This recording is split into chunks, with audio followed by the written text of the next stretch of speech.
Hello and welcome to the Music Survival Guide, the independent musician's guide on how to survive in the music industry.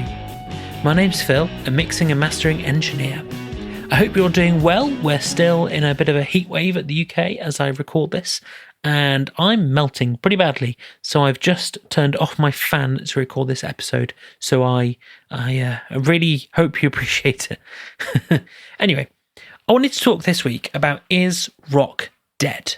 So it's actually a topic that a band put me onto as an idea, and I thought I'd pursue it as it's something worth talking about.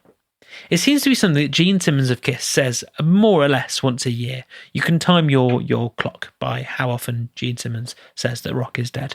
But what is actually the state of play? What is actually happening? It's really worth taking a moment to think about this question, especially as I work within this kind of genre.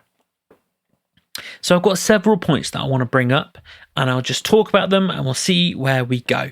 My first one, and possibly the most obvious place to go, is the charts. So rock music doesn't feel like charting in quite the way it used to. So if you think about the 80s and the 90s and the 70s and the 60s, you saw rock music charting, and even in the early 2000s, rock music charted regularly. Now, the first thing I'd say is that rock music does chart. It does still chart. I know it does because I've seen bands manage to chart in the UK with rock music. So that is a total fallacy. What is true is that the charts don't mean as much as they used to. So back in the day, before the internet, it's where everyone went to discover music, to see what was happening, to see who's hot and who's not. And it doesn't work that way anymore. With the internet, the whole discovery of music has really been democratized. So you can go, well, I really like this kind of music. So you can seek out that kind of music. If you're on Spotify, you can go to your little subsection, your little subgenre that you enjoy, and you can spend time there discovering bands. And you never need dip your head above the parapet and see what's going on in the wider musical world. You just don't need to. Charting music does happen. It's just not as important as it used to be. That's the simple truth. But rock music can and does chart. So I think that's a bit of a non-issue. I think people make it out to be more of an issue than it is in so many different ways. My second point is festival headliners. Now, as you'll know, in normal times when festivals happen, they're just starting to come back this year, thankfully. A few of them. I've seen Download doing a bit of a test festival, which is great. There's the same, I don't know, maybe 20 to 30 bands that headline every rock and metal festival. And you'll know the names, you see them all the time, and you go, oh, cool, it's them. And I think everyone's big concern is where are the next bands coming from? What's going to happen when the top tier retire? Are big festivals just not going to happen anymore? What's going to happen? I think the best thing to think about, of course, is a lot of these bands have been going for a very, very, very long time. Even the Rolling Stones are still going to an extent when they've been around since the 60s, which is crazy.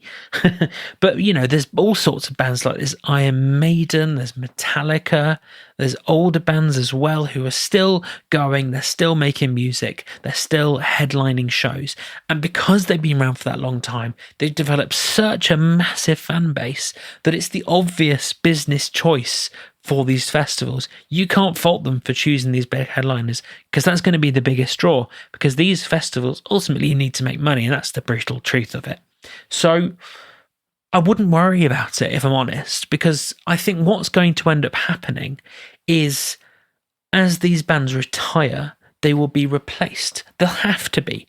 There'll be new bands that will rise up and are rising up currently who will take over that kind of mantle of being the big bands who draw the names and draw the crowds. And I'd say don't worry about it in general, because there are bands who are rising up as we speak. So I know they're about 17 years old, so don't mishear me, but there is bands like Alter Bridge. There's newer bands like Hailstorm, they're still quite an old band nowadays, who are really pushing out rock to a new fan base, which is great. And it's with bands like those who probably will be the immediate replacing. But don't worry about it. I think there's going to be new bands coming along who will take over, who will become the new biggest bands, and I think unfortunately it's going to take some of these older bands retiring to make that happen. But when it happens, it will happen, and you'll know about it, and it'll be great. It'll be a new kind of era for the genre. So after the break, I'm going to talk about other things, especially genre stagnation, which sounds, I think, worse than it is.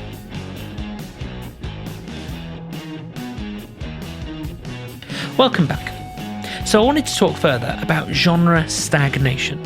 So if you think about rock music, it spent a while being incredibly inventive and developing and pushing forward as it went along. So, you have the earliest rock music, which comes out of previous genres and then develops further. And then you get bands in the 60s who push it further, like the Rolling Stones. You get bands in the 70s who push it further, and then into the 80s, and it gets pushed further, and you get into more metal territory as just an expansion of rock, driving up the gain and things like that, and the speed.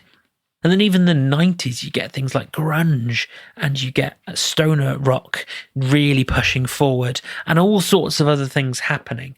And you get to the early 2000s, and you get bands like The Darkness, and you go, well, what happened?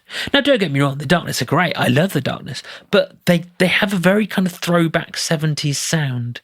And there's this interesting thing that happened in the early 2000s where there was a real kind of throwback feel to a lot of rock music that happened, a lot of new rock music. And it's interesting because you're kind of there going, where are we going? Because if you look at maybe a controversial example, Greta Van Fleet, now their latest album is great. I think you should listen to it. It's wonderful. But it could have been made in 1973. So where are we going? Now, don't hear me wrong.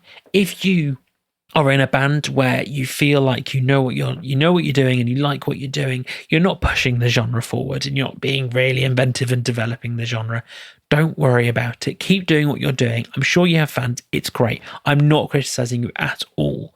But I think rock music, to really thrive instead of survive, is going to have to push itself forward and develop where it's going. So if you want to do that, I think you're going to have to start listening to pop music.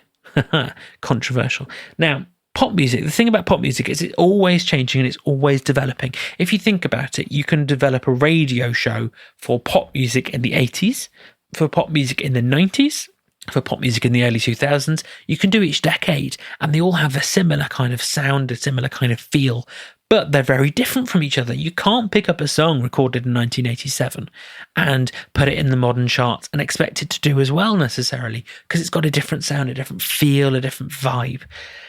With rock music, you can arguably do that with some songs.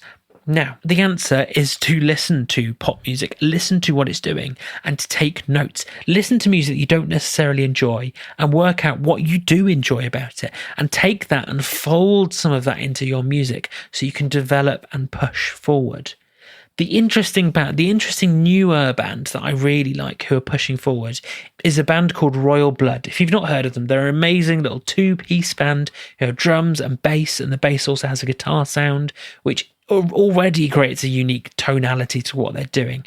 But if you listen to their newest album, Typhoons I think it's called, it sounds very different to their first album and even their second album. What they've done is they push themselves forward musically. They've actually listened to probably a bit of pop and taken some of that sensibility and folded it into what they're doing. Now, I imagine what a lot of people who really like and play rock music will think is that when it comes to pop, modern pop especially, it sounds very artificial. It sounds very kind of computery and fake, and that can be a common kind of complaint. But if you listen to what Royal Blood are doing, how they're bringing some of that kind of artificial sound, if I can put it that way, and mixing it into rock music, it sounds great. It sounds amazing. They're pushing it forward. They're doing something really unique, really worth looking at and developing.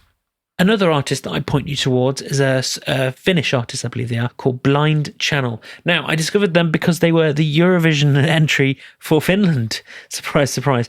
I, at the time, on my Instagram, put them down as a bit of a kind of rip-off of Linkin Park and that kind of thing. But I got them wrong. They describe themselves as like an aggressive pop band. They don't describe themselves as metal. They are really a metal band, I think.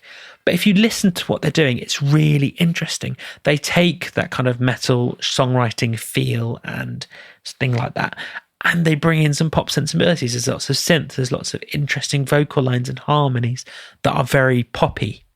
Listen to them, I would say, if you want to have a real good masterclass in blending modern pop with metal and rock and things like that. It's really interesting to listen to. And it's really, I think, telling that they are managing to really make some steps forward alongside bands like Royal Blood. So I would say, have a listen to Royal Blood, have a listen to Blind Channel, have a listen to pop music, work out what they're doing, work out what you like about what they're doing, and try and fold that into some of your music. Once again, if you're not looking to push forward the genre, that's fine. No guilt at all. Don't feel bad about it. Enjoy what you're doing, revel in what you're doing. That you will have fans, but you can develop the genre if you want to. My final thought is around jazz music. So jazz has been going for something like 100 to 120 years, and it is still around. You may have noticed there are still jazz artists, but it's not as mass popular as it used to be.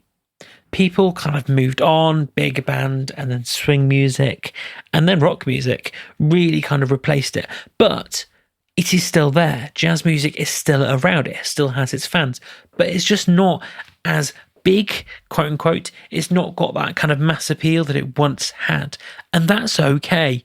People who play jazz, people who listen to jazz, really like jazz, and it's surviving and it's thriving. And I think that's what rock music will do unless people develop it and push it forward. It will find its groove and people will enjoy it for what it is. And I don't think there's anything bad about that. Don't feel bad about that. If you're doing something that is deliberately throwback, it deliberately sounds like it's come out of 1965, don't feel bad about that. Embrace it wholeheartedly. I'm sure you will find the fan base that you are looking for, using your social media skills and all sorts of things like that. But if you want to push forward the genre, feel free to. You may well see greater success in pushing forward and doing something unique that might just bring a new audience into rock music who weren't listening to it before. So that's it for another episode of the Music Survival Guide. If you enjoyed it, then please leave us a review wherever you listen to this podcast. I really appreciate every single one of those. Please also share it with any friends and bandmates if you thought it was useful. I hope it was useful to you. We really appreciate all of you. So if you're interested, we have a community on Facebook called the Music Survival Guide Community. Hurrah! Hop over there for chats about music and band life with other musicians and industry people. And I will see you next time.